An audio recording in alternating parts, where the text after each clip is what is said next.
Ahora sí. Ok. Ok, ¿cómo están? Buenos días. Buenos días, Lecen. Buen día, Lisa. Buen día, Lisa. ¿Cómo está? Buen día. Buen día, buen día. Estaban ansiosos por entrar. Me gusta la actitud de que quieran aprender. Bueno, Gracias. ¿cómo le ha ido con su autoevaluación? ¿Cómo le ha ido con su formulario? Algunos ya me han respondido. ¿Tiene alguna pregunta antes de iniciar el repaso del tema 1?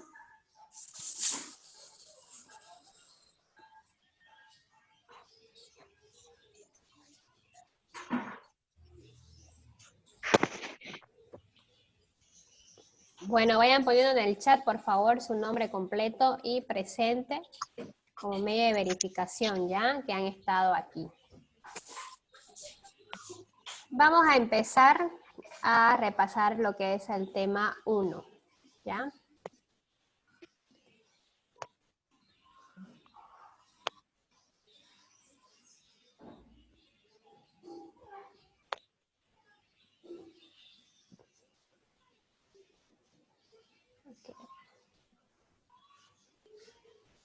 Ustedes esta diapositiva ya lo tienen en el grupo, entonces pueden seguirme con las diapositivas, ¿ya? Cualquier duda que tengan, por favor no duden en decirme para que todo se le quede claro. Hemos visto a lo largo de todo el tema 1, lo primero que hemos visto fue la transformación del concepto de psicología, ¿no es así? ¿Alguien me puede decir cuál ha sido la línea de tiempo y la transformación de la psicología, de la definición de la psicología? He visto que varios han puesto estudio de la conducta, otros han puesto estudio de los hechos psíquicos en sus respuestas al formulario mandado. ¿Alguien me puede decir cómo fue transformándose esta definición? Empezó como estudio del alma. Ya empezó como estudio del alma, muy bien. Y Luego como ciencia del hecho psíquico y terminó como en ciencia de la conducta humana y el animal. Ok, exactamente. Así fue la línea de transformación del concepto y de la definición de la psicología. Empezó como el estudio del alma, luego como ciencia que estudia el hecho psíquico y luego en la definición final que es la ciencia que estudia la conducta humana y animal. ¿Listo? Vimos también una breve historia de cómo las edades y lo externo influyó mucho en lo que es la psicología, ¿no? En la edad antigua, ¿qué influyó en la edad antigua en la psicología?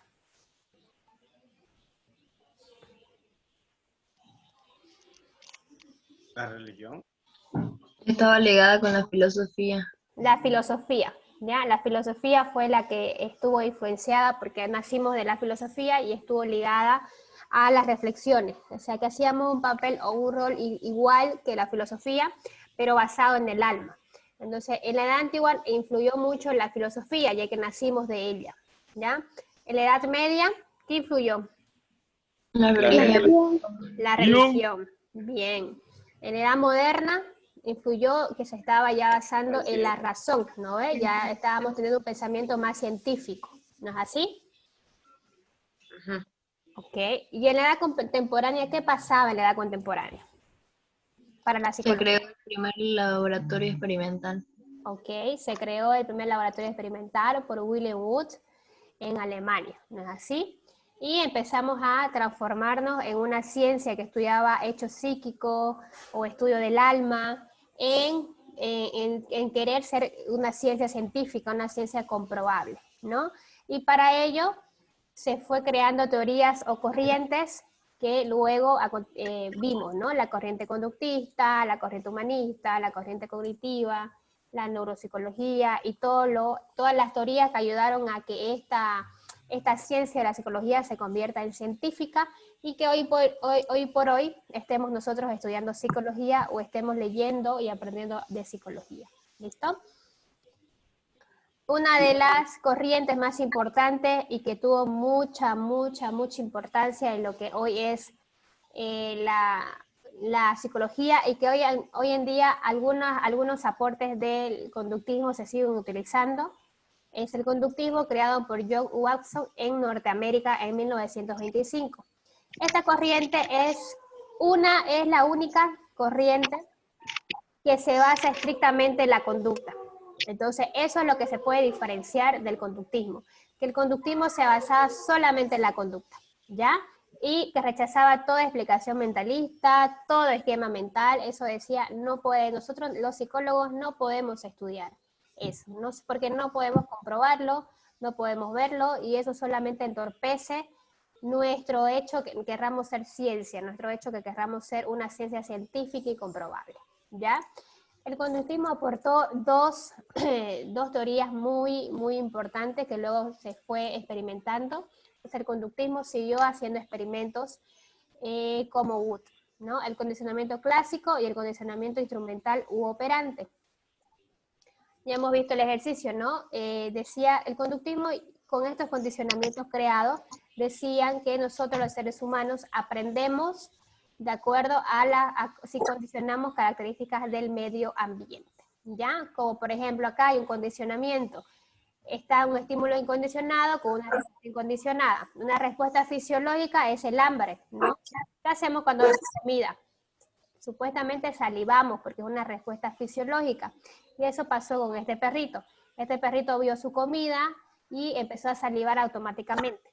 Porque esa respuesta es fisiológica. El hambre es una base fisiológica del ser humano, del ser vivo, perdón.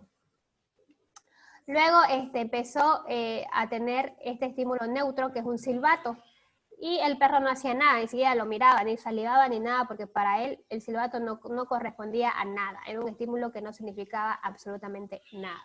Pero ¿qué pasó durante el condicionamiento? Hizo una combinación con el silbato y la comida, y el perrito empezó a salivar, es decir, que cuando nosotros queríamos, Watson quería darle comida a su perrito, lo que hacía era asociar estos estímulos. Asoció el estímulo neutro con el estímulo incondicionado, el silbato y la comida. Entonces el perrito empezó a aprender a que cuando está el silbato también está implicado la comida y empezó a salivar. Entonces el condicionamiento, luego que el perrito ha pasado este proyecto por lo menos todos los días, con el tiempo de 3 meses por ahí, entonces él empezó a decir, bueno, aprendió a que el silbato correspondía a que ya iba a llegar su comida y automáticamente salivaba, ¿ya? Entonces él decía que nosotros aprendemos en base al condicionamiento que nos da el medio exterior.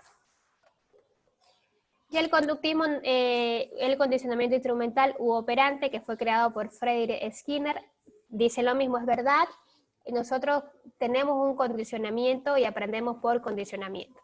Pero no se quedó solamente ahí, sino que él también aportó con él las conductas que dice que podemos reforzar las conductas mediante premio o refuerzo positivo, o podemos eliminarla o disminuir estas conductas que nosotros queremos que se olviden mediante el castigo o reforzamiento negativo, ¿ya? En este caso hizo un experimento con una ratita que ¿cuál conducta quería reforzar acá? Nosotros ya lo hemos visto.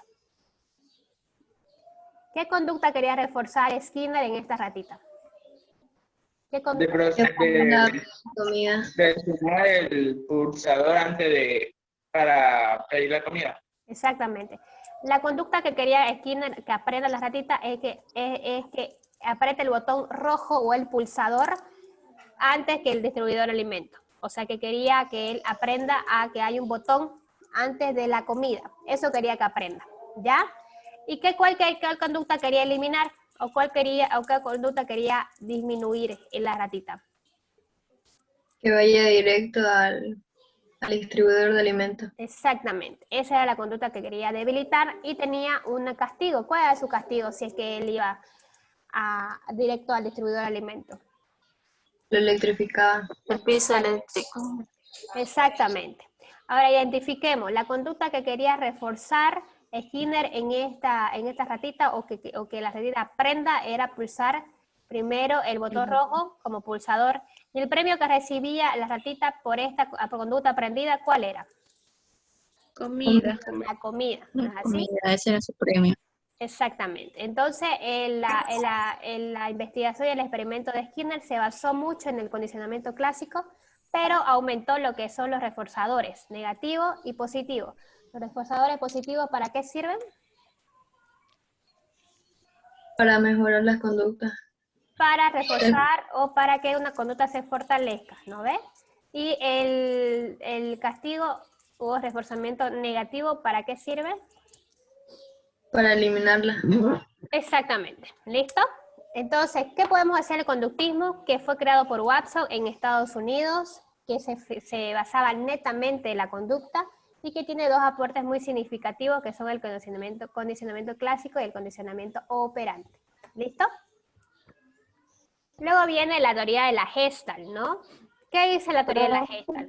Profe, ¿Sí? entonces del conductismo, ¿quién sería el principal representante, digamos? ¿Sería Watson, Iván Pavlov o Skinner? Sería Watson como el creador de esta corriente conductista y luego se basó en los aportes de Pavlov solamente en el condicionamiento clásico y Skinner fue también un aporte, ¿no? Pero el creador de la corriente, si hablamos de creación, fue Watson. ¿Listo? Ya, profe, gracias. Ok. Luego viene la psicología de la Gestalt, que sostiene que el todo es más que la parte, ¿no? Decía Max Wertheimer, decía que no puede ser que nosotros estudiemos conductas aisladas, no somos la suma de las conductas, no puede ser, yo pienso, decía Max, que hay unos esquemas mentales previos y hay actividad interna que hace que nosotros reaccionemos o aprendamos con más rapidez o con menos rapidez. Entonces él afirmaba que sí había esquemas mentales, ¿ya? La importancia de la Gestalt es que enfatiza que el ser humano tiene la capacidad de percibir los estímulos como totalidad. ¿Qué quiere decir entonces aquí? Que ya se empezó a definir y se empezó a agregar otro concepto importantísimo dentro de la psicología, que es la percepción, ¿no? Decía que nosotros mirábamos la realidad de acuerdo a nuestra percepción, de acuerdo a nuestro enfoque de la realidad, y que nosotros no mirábamos solamente una partecita, sino que mirábamos el todo de la realidad. Entonces, para eso nosotros hicimos dos ejemplos, que fue la A creado por redondos rojos y una imagen que ustedes, de acuerdo a su realidad y de acuerdo a su percepción, me empezaron a decir que es una mariposa, que son dos caras, que es una copa y todo eso. Entonces se dan cuenta que la teoría de la Gestalt dice que nosotros no miramos los detalles, sino que miramos la totalidad y percibimos de acuerdo a nuestra realidad, ¿ya? ¿Por qué dice que nosotros miramos la totalidad? Porque, por ejemplo, en la A, ustedes automáticamente me dijeron A, pero yo puedo decir un conjunto de redondos rojos que quieren hacer una forma. ¿Por qué? Porque todavía falta algunas bolitas para completar totalmente la A, ¿no? Pero nosotros no miramos esos detalles, sino que miramos la totalidad, que es una A, ¿no? Yo asocio que es una A, ¿listo? Entonces el aporte de la Gestalt es que dice que es la suma de todo, el total es más importante que las partes, y que aporta la definición o la palabra percepción a estas teorías, y que nosotros percibimos según nuestro enfoque de la realidad. ¿Ya? Luego viene la psicología de la inteligencia, que también dice no es posible que nosotros solamente estudiemos la conducta. No puede ser posible porque nosotros tenemos esquemas mentales que nos ayudan a que nosotros tengamos esta acción, ¿no? Entonces la psicología de la inteligencia fue creada por Jean Piaget, es un suizo que elabora esta teoría, ¿ya? Sostiene que el aprendizaje están determinados no solamente por el medio externo, sino también por nuestros procesos internos. Y dice que para tener un equilibrio adaptativo, o sea, adaptativo quiere decir que yo me adapto al medio ambiente, pero que el medio ambiente también se adapta a mí, hace dos conceptos, la asimilación y la acomodación, ¿no? Y vimos muchos ejemplos de esto, ¿no? Cómo el entorno social me da una situación, yo la asimilo con mis esquemas mentales y me acomodo a la realidad, ¿no? Y hacíamos el ejemplo, por ejemplo, de la primera clase que pasamos a las 7:30. Yo le di esta situación, ustedes la asimilaron, votaron para que sea en la noche y se acomodaron a ese horario para tener su primera clase. Entonces dice que para tener un equilibrio adaptativo se tiene estos dos conceptos y estos dos momentos, asimilar y acomodar, que es muy importante, ¿no?, para el aprendizaje. Entonces también él se centra mucho en la inteligencia del ser humano, ¿no? Entonces dice, el conductismo está bien, me parece que es válido, pero nosotros no podemos, por ejemplo, a un niño de 3 años decirle que aprenda a leer porque hay procesos y hay momentos de desarrollo de la inteligencia. Pero dice que sí, un niño de 3 años puede aprender a leer, pero solamente aprender por mecanismos, o sea, mecánicamente, que no, o sea, se va a acomodar a la realidad y se va a acomodar a estos estímulos que le estamos brindando, pero que no lo va a asimilar, que él no va a comprender lo que está leyendo, que él no va a saber qué es el acto de leer. Entonces no hay esa asimilación. Entonces, para que nosotros tengamos una inteligencia desarrollada y aprendamos correctamente, tiene que existir estos dos momentos, la acomodación y la asimilación. Entonces dice que el conductismo no concreta y no piensa en la asimilación, simplemente en la acomodación al medio. Y que eso no es correcto, porque nosotros tenemos esquemas mentales previos que ayudan a que desarrollemos nuestra inteligencia. Y hace su teoría del desarrollo cognitivo, ¿no? Ya se empieza a hablar de cognitivo, se empieza a hablar de que nosotros tenemos procesos internos como la inteligencia, que es un proceso cognitivo superior. Entonces ya se empieza a hablar de esta palabra también, de cognitivo, ¿ya? Está en 4 partes este desarrollo: el sensoriomotor, el preoperacional, las operaciones concretas y las operaciones formales, que hasta hoy en día es un método de enseñanza escolar. O sea que la teoría de Piaget fue muy importante hasta el momento, hasta la actualidad. Luego viene el psicoanálisis, ¿no? El psicoanálisis, que es la teoría de la inconsciencia. Empezamos ya a volvernos a los esquemas mentales y al hecho psíquico, ¿no? Decimos que el inconsciente es el motor de la conducta humana, que en el inconsciente nosotros tenemos nuestros miedos, nuestras frustraciones, nuestros deseos, y que el inconsciente es el verdadero motor de la conducta, no la conciencia, ¿no? Y hace 2 teorías muy importantes que son de los sueños, que empezamos a hablar que nosotros mediante los sueños eternalizamos todos nuestros deseos, todos nuestros miedos, todas nuestras frustraciones. Y el sueño está dentro de la inconsciencia. Y el complejo de Edipo, que es el que dice que el rol de los padres mediante la identificación sexual es muy importante, ¿ya? Y hicimos este ejemplo de la estructura del psiquismo, que si le pregunta en su examen, ¿dónde está el inconsciente? Entonces ustedes ponen, ¿en dónde está? En el ello, ¿no? ¿Dónde está el inconsciente según psicoanálisis en la estructura del psiquismo? Ustedes ponen, está en el ello. O la inconsciencia en la estructura del psiquismo, ¿en qué esquema está? Ustedes ponen en el ello, ¿no? Y pusimos un ejemplo de que mi yo, el diablito y el angelito, ¿se acuerdan? Entonces, ¿cuál vendría a ser mi diablito? ¿El ello o el superyo? El ello. El ello, ¿no? Y el superior vendría a ser mi angelito, porque son todas las normas sociales y todas las reglas morales que nos enseñan cuáles son las consecuencias de nuestras conductas. ¿Listo? Ahí poníamos el ejemplo del automóvil, ¿no? No hay nadie y yo puedo manejar y puedo hacer a rápido y furioso. Nadie va a salir lastimado. ¿Por qué no lo hago, no? Y quiero poner a toda velocidad mi vehículo. Pero el superior le dice, no, ¿qué tal si aparece un animal y lo matas y no vas a poder frenar? O ¿qué tal si aparece, no sé, un camión y puede chocarte? Entonces, esa es la estructura del psiquismo según el psicoanálisis, ¿ya? Luego viene el humanismo, que como el psicoanálisis se centra en los miedos, en las frustraciones del ser humano, el humanismo dice, ¿pero por qué basarse en eso? ¿Por qué mejor no le damos prioridad al apoyo, a la bondad del ser humano? Porque el ser humano tiene cosas agradables, ¿no? Tiene cosas que nosotros podemos aportar y podemos estudiar mejor.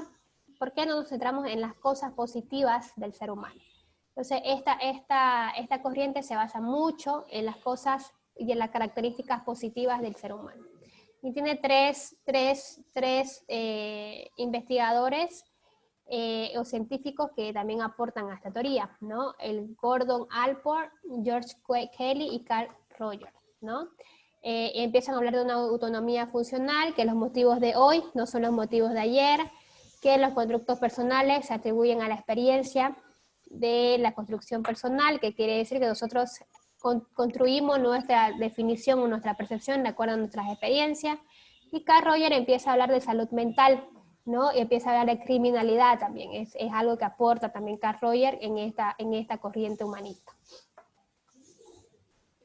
Y la psicología cognitiva, que es una psicología que hoy en día está vigente, que todas las corrientes, pero mayormente se utiliza mucho en la psicología cognitiva, ha ayudado bastante en todo lo que es las enfermedades y los trastornos mentales también. Ellos empiezan a dividir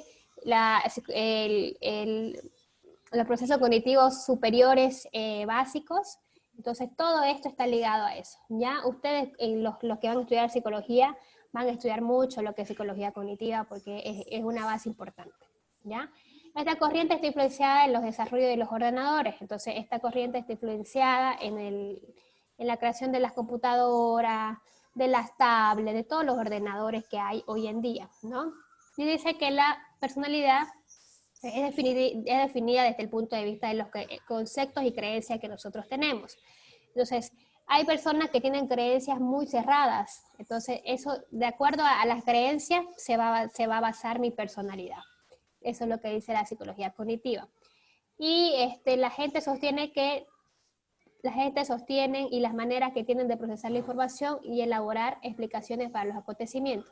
Entonces, la psicología cognitiva también empieza a hablar de percepción, de atención, de creencias. Entonces, todos los procesos cognitivos, todo lo que implica a nivel cerebral, empieza a hablar lo que es la psicología cognitiva, ¿ya? Y por ejemplo hace una similitud entre almacenamiento de un ordenador y la memoria, ¿no? O sea, dicen que nosotros almacenamos información de acuerdo a nuestra preferencia y desechamos información de acuerdo a lo que no nos interesa. Y ponía el ejemplo de que los que estudian psicología, comunicación social, seguramente van a almacenar muchísimo más lo que es el aprendizaje de lenguaje e historia, ¿no? Y los que van a estudiar psicología van a almacenar muchísimo más la información de la materia de psicología, ¿ya? Es por eso, de acuerdo a nuestras preferencias, lo que nosotros almacenamos la información según la psicología cognitiva. También existe dentro de la corriente cognitiva la teoría de Bandura, que dice que los niños y que nosotros aprendemos en un momento por imitación y observando. Entonces, y ponía el ejemplo de cuando nosotros enseñamos a lavarse o a cepillarse los dientes a los niños, ¿no? Nosotros no le decimos anda a cepillarte los dientes, sino que le mostramos cómo, ¿no? Primero vas a poner colino al cepillo, luego vas a lavarte los dientes, te vas a cepillar de izquierda a derecha, de acuerdo a nuestro método, ¿no? Nosotros hacemos eso. Y también hacen eso en el kinder, por ejemplo. Empieza a darles muestras, ¿no? Modelo para que ellos empiecen a practicar. Entonces, los primeros aprendizajes, según Bandura, dice que es mediante el aprendizaje, la imitación y la observación, y que esto se llama modelado. ¿Listo? ¿Hasta aquí tienen alguna pregunta? ¿Hasta aquí tienen alguna pregunta? ¿Todo claro? Sí. Ok. Y la neuropsicología, ¿no? Que es la que basa cerebro, procesos cognitivos y conducta, ¿no? Es la más actualizada y es la que empieza también a implicar lo que son la neurología que implica todo lo que es sistema cerebral. Entonces también empieza a indagar sobre esa parte. Entonces, si se dan cuenta, fue una evolución tremendamente de la psicología y de las corrientes, y todas las corrientes han aportado algo, ¿ya? Entonces dice que la intervención clínica de la neuropsicología, mayormente la neuropsicología se basa en el enfoque clínico. ¿Por qué? Porque se centra en los problemas neurológicos, como la enfermedad de Alzheimer, Parkinson, patología del desarrollo, autismo, que implica que nosotros tengamos, que la persona tenga que ir a una intervención neurológica, pero que también vuelva al psicólogo para tener este enfoque de desarrollo de habilidades y desarrollo cognitivo, ¿ya? ¿Y quién es el que hace eso? Es el psicólogo clínico, con un poco de ayuda del psicólogo educativo, que dice, ya, vos estás interviniendo de esta forma, entonces yo voy a hacer que la maestra también utilice quizás los métodos que vos estás utilizando para mayor aporte al niño, ¿ya? Han incursionado en el estudio de las enfermedades psiquiatras también, junto con la corriente Sí, cognitiva. una pregunta. Sí, dígame. ¿Sería malo usar uno de esos métodos psicológicos de las corrientes que usted mencionó con mi hermano? ¿Qué método quiere utilizar? No sé, el de la conducta probablemente. El Hoy en conductivo. día se utiliza lo que es la corriente conductista. Hay una terapia en la clínica que se llama terapia conductual, que es netamente conductismo, ¿no? Netamente conductismo. Y hay profesionales psicólogos que se basan en esta corriente, ¿no? Por ejemplo, los primeros pasos cuando nosotros tenemos un niño que tiene un diagnóstico con autismo, es la terapia conductual. Se llama la teoría ABA, porque es netamente para los niños que tienen autismo. Pero, por ejemplo, hay muchos niños que tienen conductas inapropiadas, o que tienen problemas de conducta, o que no obedecen y todo eso. Entonces sí, es válido utilizar la teoría conductual. Ya es un enfoque que hasta hoy se utiliza. ¿Listo? Obviamente que los castigos tienen que ser, hay tipos de castigos, ¿no? No tienen que ser solamente físicos, tienen que ser motivacionales, o quitarle lo que más le agrada a él, pero siempre tener autoridad. Siempre si vos le decís y lo amenazás, le decís, mira, si te portás mal, te voy a quitar tu tablet, hacelo, tiene que hacerlo, porque si no, no se convierte en un castigo. Se convierte en algo, en una amenaza que el niño va a decir, siempre me dice lo mismo y no le hago caso entonces, ¿no? Entonces, para ello tiene que tener bastantes métodos de intervenciones para utilizar el conductismo, ¿no? Las mamás utilizan el conductismo, ¿sí o no? Sí, utilizan la mamá, ¿no? Cuando estamos haciendo un berrinche en algún ambiente, callate o vas a ver en la casa, ¿no? Dicen, ¿no? Y nosotros, ¿qué hacemos? Nos callamos porque, pucha, lo que nos espera en la casa, ¿no? Una mechoneada. Entonces, es así. Es así. Dice ¿no? una pregunta. He visto que la otra vez yo estaba por un colegio, que es de uno de los primos que tengo, y resulta pues que lo llevaron al psicólogo del colegio que tenía ahí. Ya. Y dicen que le recomendaron no castigar al niño, más bien hablarle. Pero como que no se ha visto mucho resultado, digamos. Lo que En pasa este es que... caso, utilizar un poco, como le dicen vulgarmente, el chicote, el castigo en otra forma. Ok, hay reforzadores negativos, por eso le digo que no solamente implica el reforzador del chicote o el reforzador físico. Hay otros reforzadores negativos para disminuir las conductas, ¿no? Pero tiene que, todo lo que son intervenciones en niños, tienen mucho que ver los papás o la persona que está a cargo del niño. Entonces, el niño tiene que tener un modelo, como dice Bandura, tiene que tener un reforzador dentro de casa, ¿ya? Entonces va a depender mucho de los papás también y de la responsabilidad de ellos. Entonces no te podría decir yo ahorita, mira, hace esto, porque no conozco a los papás, no conozco la relación en casa, no conozco su entorno, pero como te digo, hay reforzadores negativos que no solo implican que te electrifiquen o que te chicoteen, ¿no? Hay otros reforzadores negativos para reforzar o disminuir la conducta. Ceci, Sabi, dígame. Le dicen, pero el más efectivo es el chicote. Así hace Claro, más caso. en algunas sí, digamos, ¿no? Pero luego vienen los traumas infantiles, luego viene que yo también le voy a pegar a mi hijo, o que yo soy agresivo en el colegio y que también te pego porque mi papá me pega y porque mi mamá me pega, y entonces eso aprendí en casa, ¿no? Entonces tiene mucho que ver. El chicote sí es un factor y es un reforzador, pero hay que saber cuándo y cómo también hacerlo. No siempre, porque si entonces lo hacemos siempre, el niño se vuelve cuerudo. Entonces, si me pegas, yo ya no hago caso, porque yo estoy acostumbrada a que me pegues. Entonces, también hay que saber... Le dicen, la forma correcta de usarlo del chicote sería por decir, si el niño hace algo malo, primero explicarle el motivo o sea, de que hizo algo mal, y si lo sigue cometiendo, ya sería emplear esa forma física como el chicote. Claro, Esa sería para la forma claro, correcta. y una vez que uno le da, uno tiene que decirle, bueno, yo te di, este fue un castigo, ¿por qué? Porque te portaste mal, tanto, entonces explicarle también al niño de por qué le pegó, porque hay papás que le pegan nomás y dicen, te dije que dejé, pero ¿qué dejo? ¿Qué tengo que dejar? Hablar, caminar, correr, hurgar mi celular, ¿qué dejo? ¿No? Hay muchas veces que también Pero nada más lo pueden volver a Querido. repetir también. la explicación que nosotros le damos del motivo del por qué le estamos dando chicote es muy importante. Entonces, son unos factores, la crianza de los niños es un factor bastante importante y bastante necesitado en la sociedad. Dígame. Dice también algo que quería comentar es que muchas veces los padres lo ven el corregir a los hijos como un hecho de venganza también porque, por ejemplo, digamos, el niño se comportó mal y quizás la mamá, no sé, se levantó con el pie izquierdo y es ahí donde se desquitan y es ahí donde se da lo que es el maltrato infantil. Claro. Sí, un desquite.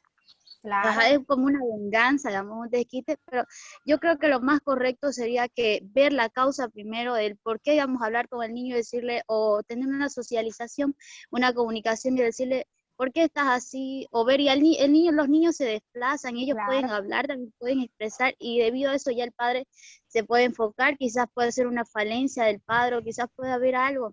Entonces Claro. algo que es bueno es poder primeramente hablar con el niño. Poder Observar, socializar. ¿no? Observar Sí, qué pasa previamente para que haga eso, o qué, quizás es la alimentación que le doy, quizás le doy mucha soda a mi hijo y por eso está tan activo, quizá o es que no sea alguna comida o algún dulce, o quizá tendría que llevarlo al neurólogo para saber si no es déficit de atención, y son muchos factores. Lo primero que tienen que hacer los papás es observar qué es lo que pasa antes y después de lo que hacen, ¿no?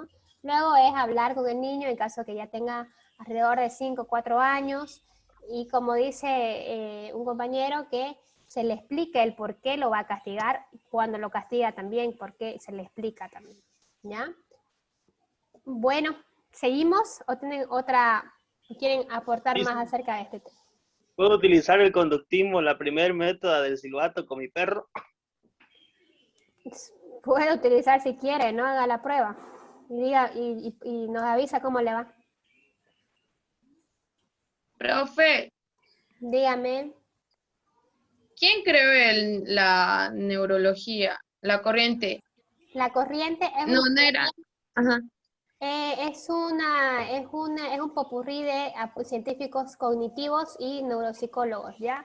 Está aquí como referente en su libro, está Brenda Milner, que es la fundadora de esta corriente. Entonces, según el libro y según eso, es Brenda Milner, ¿ya? Gracias. Ok, bueno, vamos a seguir, ¿ya? Y la psicología en relación con otras ciencias. Vimos que la psicología también está dentro de otras ciencias y que tiene mucho que ver con algunas ciencias. Por ejemplo, la medicina está implicada en la psicofisiología, en la neuropsicología, en la oncología también. Entonces, todo lo que tenga que ver medicina, y cuando le dicen el diagnóstico, la persona no solamente se debilita en su salud física, también se debilita en su salud mental, ¿no es así? El tema del derecho también está implicado en la psicología jurídica, el tema de la comunicación, tiene mucho que ver el tema de cómo nosotros decimos, ya hemos visto las bases sociales en el tema 2, y cómo implica la palabra, cómo podemos nosotros utilizar esta habilidad que nosotros tenemos para comunicarnos con las personas, ¿ya? Entonces está implicada en muchas ciencias, y en su libro hace referencia a la diferencia entre psiquiatría y psicología, ¿no? Y nosotros hablamos, creo que ayer, cuál es la diferencia de la psiquiatría y la psicología. Una es que la psiquiatría estudia medicina y se especializa en psiquiatría, y el psicólogo estudia psicología y se especializa en psicología clínica o de la salud. Y la otra es que el psiquiatra está apto para medicar, el psicólogo no medica. ¿Listo? Y vimos las áreas de estudio de la psicología, ¿no? La psicología evolutiva, que es el área que estudia todo lo que es el desarrollo humano, y cómo el ambiente y cómo este desarrollo afecta a la conducta humana. La psicopatología, que es el área de estudio que estudia los problemas del ser humano, ¿no? Los problemas psicológicos, como puede ser un duelo, una dependencia emocional, llegar a tener depresión, ansiedad, tener alguna fobia, todo eso estudia la psicopatología, ¿ya?